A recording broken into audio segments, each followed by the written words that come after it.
सेवारो म चाहिँ सानोसँग पुगाउँ घुम्ने प्रयास गर्दैछु। यो देखिएको घर चाहिँ स्वर्गीय British army पखत Bahadur Chongbang वंशाली number 45 को र श्रीमती बद्रीमाया चोङबाङ पङ्याङ्गुको घर हो। उहाँहरूको जम्मा सन्तान 3 भाइ 5 बहिनी हुन्।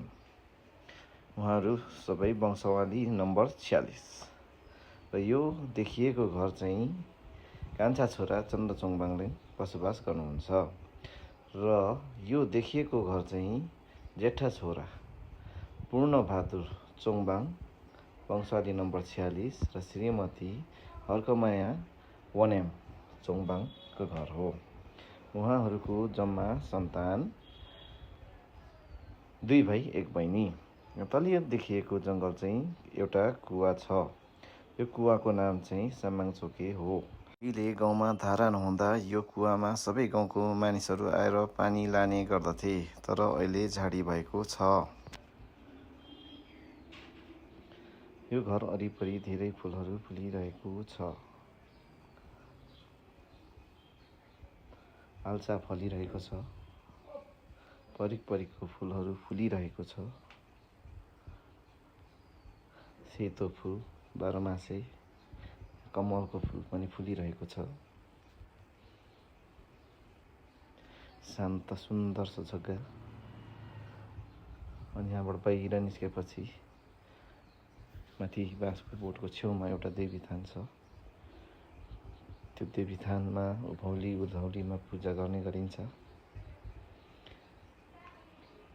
त्यहाँदेखि तल देख्दा यो मास्तिरको खबले मैला र कान्छाको घर पनि देख्न सकिन्छ। अनि यहाँबाट तल हेर्दा पन्धेरे गाउँ यसरी देखिन्छ। यो जेठाको घर हो। यता आएपछि कान्छा। यो घरले पन्धेरे पनि भनिन्छ। पन्धेरे चाहिँ पहिले मूल घर माथि थाला गाउँमा भएकोले माथि थाला गाउँमा चाहिँ एउटा 12 महिना झरिरहने ठुलो धारा छ। त्यसले पन्धेरे त्यही भएर पन्धेरे भएको र त्यहाँबाट छुटेर आएको कारणले अहिले पनि यो गाउँलाई यो घरलाई पन्धेरे भनेर चिनिन्छ। अहिले सबै मकै धोरिसकिएको छ। सबै हरियाली देखिन्छ यहाँ वरिपरि। खबलेको बोर्ड। यो देखिएको घर चाहिँ स्वर्गीय ब्रिटिस आर्मी कालीबहादुर चोङबाङ र श्रीमती गौरीमाया चोङबाङ इङनाम वंशावली नम्बर 45। उहाँहरूको जम्मा सन्तान 2 भाइ 5 बहिनी। 2 भाइ 5 बहिनी मध्ये कान्छा छोरा वंशावली नम्बर 46 को लोखाङ लिम्बू बसोबास गर्दै आउनुभएको छ। यहाँदेखि तल हेर्दा पद्मसुन्दर बाजेको घर यसरी देख्न सकिन्छ। सदाजपुर पनि। घरदेखि मुनिबाट हेर्दा यो घरलाई यसरी देख्न सकिन्छ। मकैहरू गोडिएको छ र केराको बोटले अलिकति घरलाई। यो देखिएको घर चाहिँ हिम्याम्बा स्वर्गीय बहादुर चोङबाङ वंशावली नम्बर 45 र श्रीमती जितमाया चोङबाङ हाङसुङको घर हो। उहाँहरूको जम्मा सन्तान 3 भाइ 4 बहिनी। यो घरमा धेरै फुलहरू फुलिरहेको देख्न सकिन्छ। परिको फुलहरू देख्न सकिन्छ। अहिले एउटा घर बढेर यतापट्टि पनि बनाइएको छ। घरदेखि बरतिर आउँदा यो कुवालाई तलाउ भनिन्छ। यो तलाउ कुवा 12 महिना पानी आउँछ, तर पहिलेदेखि नै पिउने चलन छैन। यो कुवामा धेरै भेगुताको बच्चाहरू पनि देखियो। कालो कालो र महहरू पनि उफ्रिँदै गरेको देख्न सकिन्छ। यहाँको पानी त्यस पछाडि दाहिने साइडमा 2वटा कुवाहरू थिए। 2वटा कुवा मध्ये एउटा राम्रो छ भने एउटा भत्किएको अवस्थामा देख्न सकिन्छ। कुवा भत्किए पनि यहाँ पानी चाहिँ उम्रिरहेको अवस्थामा देखिन्छ। पानी उम्रिरहेको छ, तर कुवा चाहिँ भत्किएर गएको अवस्था छ। यो पानी चाहिँ स्वच्छ पिउने पानी र गाउँभरिकोले पिउने कुवा यही हो। यो देखिएको घर चाहिँ वंशावली नम्बर 45 पद्मप्रसाद चोङबाङ र स्वर्गीय श्रीमती बिममाया चुङबाङ कन्दुङमाको घर हो। उहाँहरूको जम्मा सन्तान 2 भाइ 4 बहिनी। अहिले चाहिँ यो घरमा बाजे र कान्छा काका बस्दै आउनु भएको छ। यो घरदेखि तल देख्दा बुद्धिराज चुङबाङ दाइको घर देख्न सकिन्छ र सदाजपुर पनि राम्रोसँग देख्न सकिन्छ र सिरिसे बेसी पनि यो घरबाट राम्रोसँग देख्न सकिन्छ। अति सुन्दर। यो देखिएको घर चाहिँ स्वर्गीय ब्रिटिस आर्मी ताराप्रसाद चुङबाङ वंशावली नम्बर 45 र श्रीमती मनरानी चुङबाङ यक्सोको घर हो। उहाँहरूको जम्मा सन्तान 4 भाइ 5 बहिनी हुन्।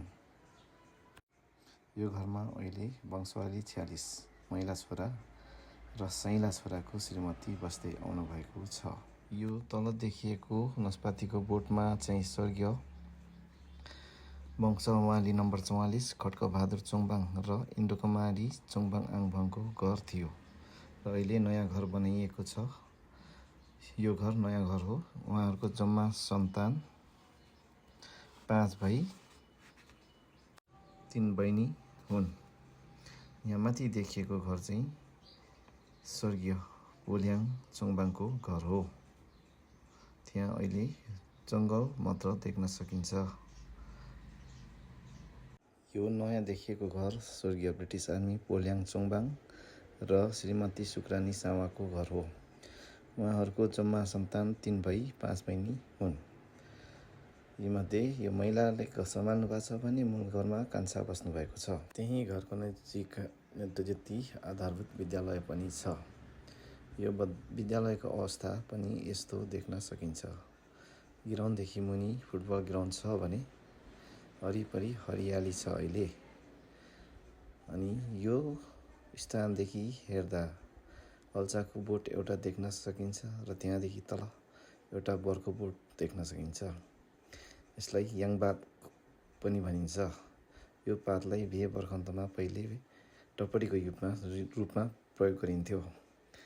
अनि यहाँ एउटा महिला शौचालय पनि देख्न सकिन्छ। यो मकैबारीमा वंशावली नम्बर 45 जितबहादुर र श्रीमती धनमती फुम्बोको घर हो। खलबले भनेर पनि चिनिन्छ।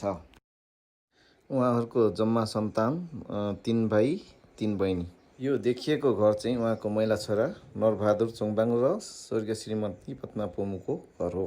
भने यहाँ तल देखिएको घर स्वर्गीय नरजित खलबले कान्छा बल्धोजे र श्रीमती दलमाया क्रुम्बाङको नयाँ घर हो। नयाँ घर यसरी देख्न सकिन्छ भने पुरानो घर यो मतानदेखि मास्तिर पहिले घुमाउने घर थियो र यो मतान मात्र देखिन सकिन्छ। पछाडि बाँसको बोटहरू पनि देख्न सकिन्छ। यहाँदेखि थालागाउँ मजाले देख्न सकिन्छ। यो घर डाँडा घरमा भएकोले गर्दाखेरि राम्रो भ्यू देखिन्छ।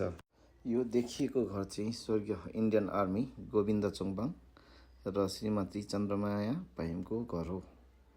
उहाँको 2 छोरा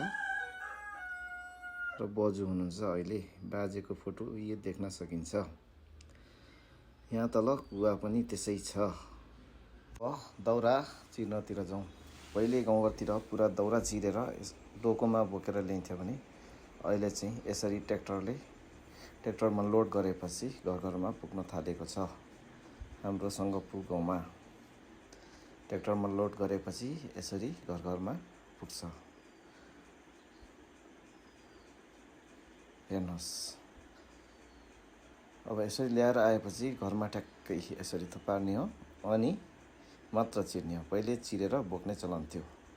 अब तपाईँहरूले हाम्रो गाउँको रुख पनि देखाउँछु। कत्रो रहेछ ल हेर्नुहोस् त। 2 जनाले खोपिँदैन यत्रो ठुल्ठुलो रुखहरू छ। हेर्नुहोस् त। यो रुखको नाम बताउनुहोस्। यो चाहिँ उत्तिसको रुख हो। कत्रो होला हेर्नुहोस् त। कति ठुल्ठुलो। धन्यवाद।